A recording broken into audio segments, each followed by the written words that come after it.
Hello everyone. Today I want to talk to you guys about the difference between a poleaxe, this one, and a halberd. Okay, so a lot of times people talk about the shape of the head. That's not the issue, or they talk about the length. The length is not what makes one or the other. Um, the difference between the poleaxe and the halberd is the construction of the head. Okay, so the halberd is a one-piece design. It's basically a shovel head on a stick, okay? So it doesn't matter how long the staff is, but if you look over here, basically it's a one-piece design that sockets on top of a shaft, and a rivet is normally put through it. I haven't like completely fitted it to this piece over here, but the tension's actually enough to hold it in place for now, right? Just for testing purposes. But it's a one-piece design, and because it's a one-piece design, it is a lot easier to make. Okay, so by comparison,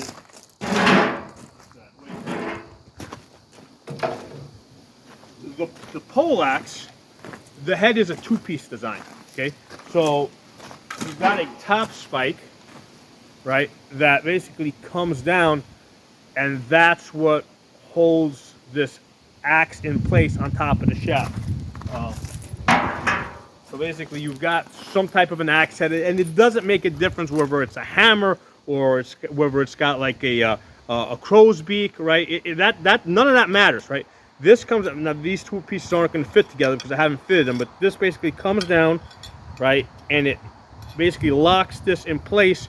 There's usually a groove over here to lock it in place on top of the shaft, and then you run your rivets through to to keep it there. Okay, so this is a much more time-consuming thing to make. Okay, so that's why a lot of times this is referred to as the knightly poleaxe, because it's a lot more expensive, right? So in this design over here, again you've got the top spike, which that's the piece that holds everything together. That comes down and holds the hammer or the axe in place, and it wouldn't make a difference if there was a spike on one end and whatever on the other side. You could mix and match whatever combination you want on these two sides, but the spike is what holds. The vertical spike holds the horizontal piece in place, and that rivets down to the shaft. Now, usually, this part of the top spike is usually referred to as langets, and on this particular, a lot of times these langets can extend all the way down. What I chose to do with this design is I've actually got separate langets on the shaft that are like 1/8 of an inch thick on each side, and then the top spike langets are really short, and those rivets go through this metal. Okay, so it's really the wood here. Basically, I'm holding on to the wood down here at this point over here, because what happens, these langets get thicker as it comes up. From this point up, it's really the langets that are holding this thing together. The wood, at this, like if I were to burn this wood out, right? Let's say I would put this in an incinerator and burn this out. The rivets, which expand both outside and inside, they mushroom when I hammered them, right?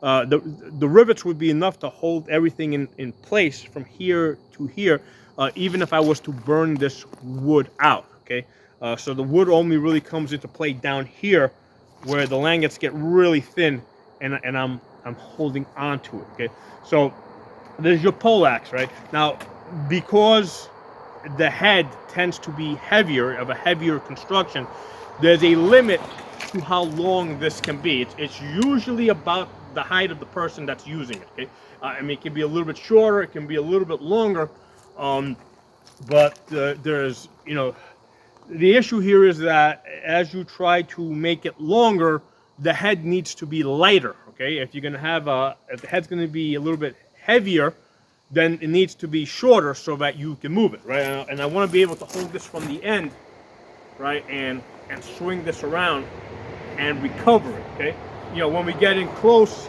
yeah, I'm going to choke up on it like this. But I also want to make use of my max distance, right?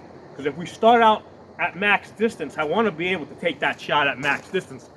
I don't want to give that shot up, right? So I want to be able to use this at all ranges, right? At my max distance, at my medium range, and if we get really close, I can really choke up on it. You know, we can start doing some grappling stuff. Okay, so that's your poleaxe, and again, it's not about the length, it's not about the shape of the head, it's not about the top spike, how long it is, if it has one or if it doesn't have one. All right, because even if this didn't have a top spike, this would be a poleaxe, because I could just have a strap that comes over the top and holds the hammer in place, right? I could have a piece of metal over here that comes down and holds this over the place, and that would still be a poleaxe without the spike. So it's the construction that makes this a poleaxe, whereas with this, okay, the construction of this makes it a halberd. And you could actually shape this so it looks exactly like that. Right? You can build a one-piece design, okay, that has, you know, an axe on one side, a hammer on the other side, and a spike on top. But it would all be a one-piece design, okay? So even though it would look like that, it's not that. It would be a halberd, because that one-piece design that sockets down onto your shaft. So that's the defining characteristic of a poleaxe versus halberd. And if you think about it, right, if you go to the blacksmith that's making this, right, and I made both of these, right, what's the blacksmith going to be concerned with? He's not going to be concerned with how long the shaft is, right? Because, I mean, that's just a question of where you cut it. You know, do I go full length? Do I cut it here? Do I cut it here? So that's the least important thing that I'm concerned with as the blacksmith, okay? The only thing that might concern me is if I know that you're going to want a really long shaft, I know as the blacksmith that the head needs to be a little bit lighter, okay? Whereas if you tell me that your shaft's going to be shorter, right, I know I can maybe make the head a little bit bigger, right? You know, maybe I can make the spike a little bit longer. So as the blacksmith, that's what I'm concerned with. Am I doing a socket design, okay, or am I doing a two-piece design like you see on the other one? And it doesn't even matter what you call it, because in different regions, in different areas of Europe, these things would have had their own names. But as the blacksmith, what I would want to know is, are we doing a socket, or are we doing a two-piece design where the top spike comes down and it basically locks some type of a horizontal blade in place? So that's the difference between a halberd and a poleaxe. Not the shape, not how long it is, you know, the construction. Is it one piece? Is it a one-piece head, or is it a two-piece head?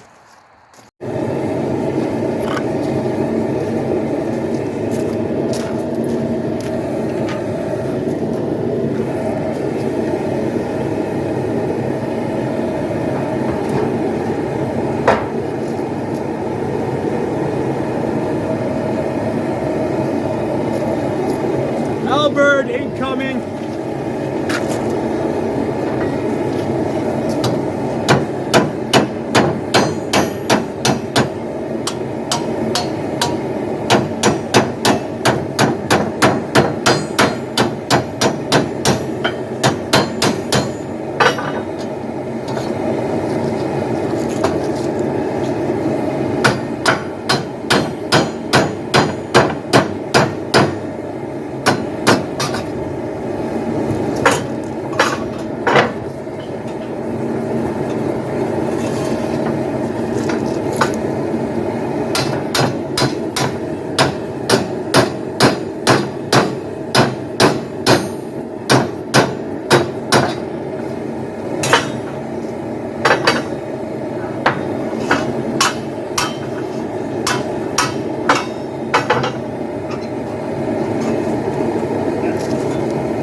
This is our halberd. This is as big as I can make the head and kind of get it to sort of fit inside the forge. Can't really get it inside and kind of have it hanging off the edge. But the challenge is basically creating this socket because this is basically going to socket onto a shaft, kind of exactly like a shovel. So I put this bar in there, and I'm basically bending, folding this around there. I mean, it's a much easier design compared to the poleaxes I've been building. And I guess the reason why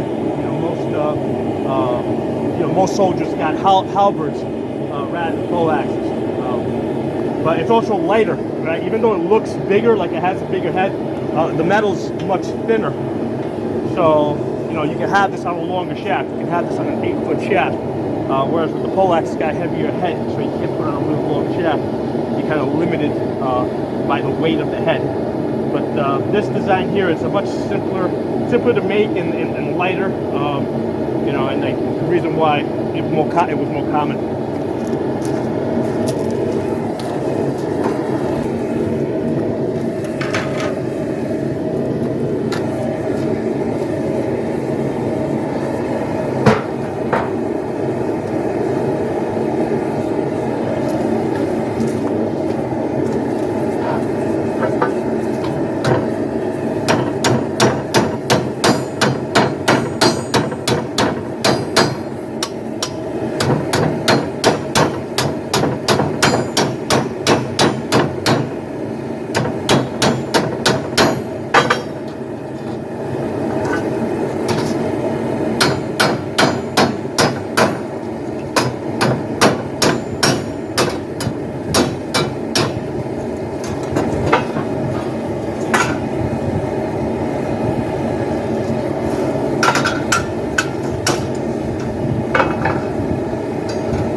Alright, I want to show you guys the halberd head. Okay, so this is a socket design.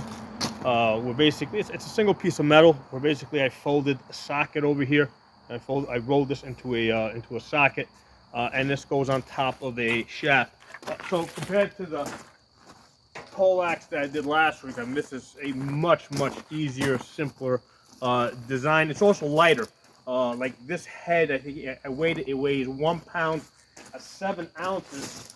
So what that means is you can have this on a longer shaft. Okay, and I mean, even like this, I mean it makes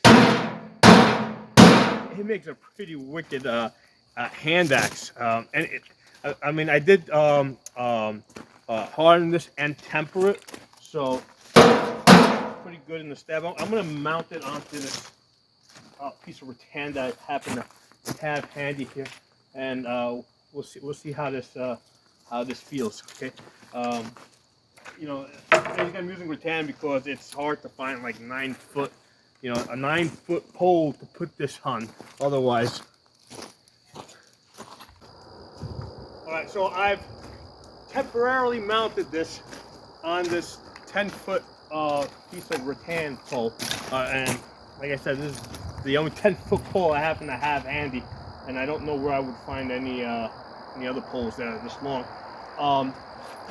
So this head being thin and light allows this to be at the end of a 10-foot pole.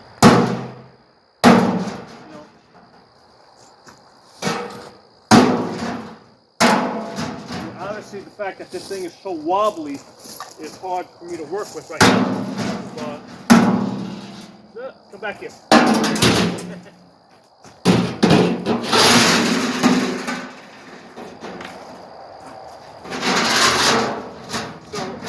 One of the things that I noticed on almost all halberds is that they have a hook. There's almost always a hook. The head can be of lots of different shapes, but there's always a hook. Sometimes 2 hooks, like I have here and here. And the reason is so that you can hook people off of horses. So this is primarily an infantry person's, a soldier's or soldaten's weapon, right? Where you can fight people on horseback from distance.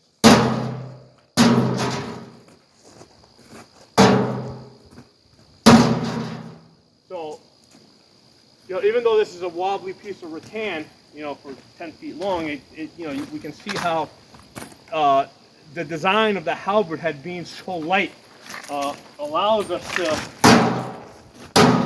be able to move it around. You know, and again, we got that hook that we can pull.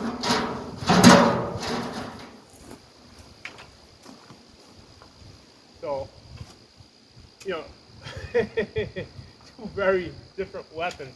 A lot of times when we look at museum pieces, I mean, you might have a halberd that has this shape, but if it's got a socket design, you know, it's gonna have a much thinner, lighter head. Whereas this is more of a, you know, this is a much heavier design, so it's gonna have to go on a shorter shaft.